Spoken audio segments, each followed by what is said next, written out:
Greetings, welcome to Facts About Everything. I'm your host James Egan. Today on Horror Month, we'll be looking at the TV series The Twilight Zone. Many pre-famed actors starred in the show, including William Shatner, Robert Redford, Leonard Nimoy, and Robert Duvall. And that is the first fact about The Twilight Zone. Let's dive in.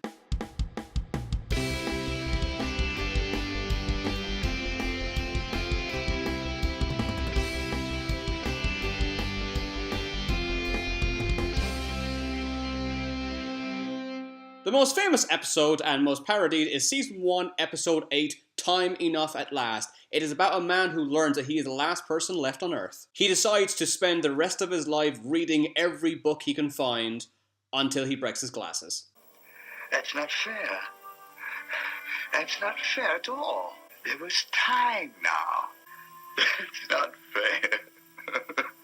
And in case you can't recognize him, that main actor is Burgess Meredith, famous for playing the Penguin in the 1960s TV series Batman, and Mickey in the Rocky series. Many of the episodes have been parodied on Futurama, Family Guy, The Simpsons, South Park, and many other shows. It's not fair. It's not fair. Wait, my eyes aren't that bad. I can still read the large print books.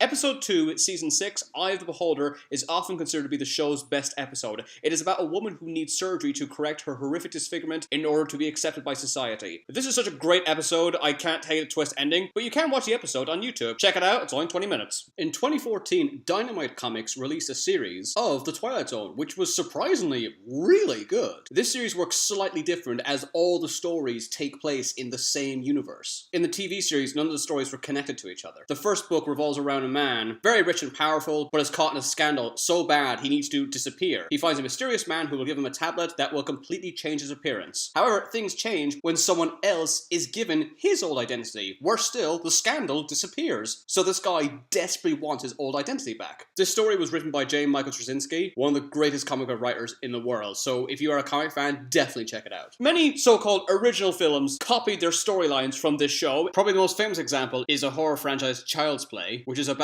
a living doll. Hi, I'm Chucky. Wanna play? My name is Talkie Tina, and you'll be sorry. Mickey Rooney starred in an episode. When he did the audio commentary on the DVD, he stated that he had no memory of being part of the show. The younger audience doesn't want to see That's this. That's who's watching this. No, it isn't. Yes. They're watching sexy things. The kids. Sexy things.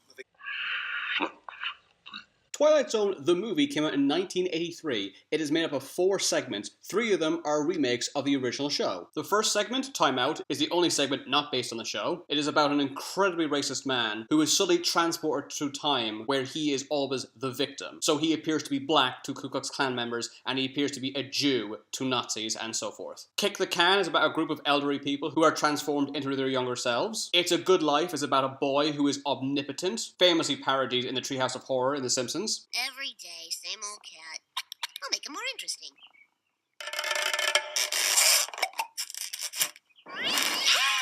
And Nightmare at 20,000 Feet, about a gremlin tearing apart the wing of a plane. Only one person could see him, but nobody believes him. John Lithgow plays the lead character in this. In the original Twilight Zone, the main character is played by William Shatner. This was also parodied in the Treehouse of Horror in The Simpsons. And now I have to talk about the most tragic and infamous moment in the Twilight Zone movie. On July 23rd, 1982, Vic Morrow, Rennie Chen, and Micah Din Lee were killed on set when a helicopter crashed into them in the timeout sequence. Although the directors were charged with involuntary manslaughter, they were found not guilty. What's even more bizarre about this is Vic Morrow famously said, "I have always had a premonition I was going to die in a helicopter crash." Just before shooting the scene that ended up killing him, he said, "I must be out of my mind to be doing this. I should have asked for a stunt double. What can they do but kill me, right?" In 2013, TV Guide read that the greatest twist was for the Twilight Zone episode To Serve Man. Again, I can't tell you what the twist is, just watch it on YouTube. The alien in the episode To Serve Man is played by Richard Kiel. He is most well known for playing Jaws in the James Bond series. The show was rebooted in 1985 and ran for 3 seasons. Weirdly, Morgan Freeman appears in an episode when he was young.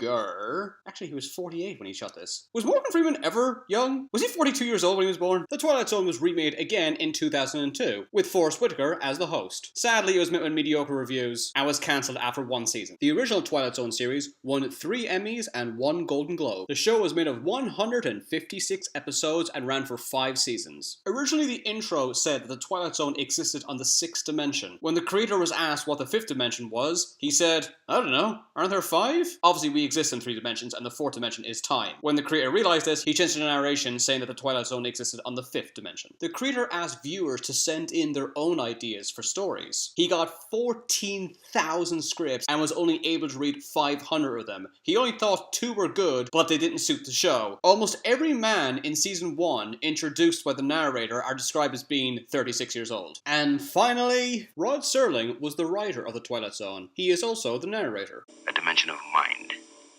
You're moving into a land of both shadow and substance, of things and ideas. You've just crossed over into the Twilight Zone. Thanks for watching, and if you enjoyed this video, just remember, Sexy thing.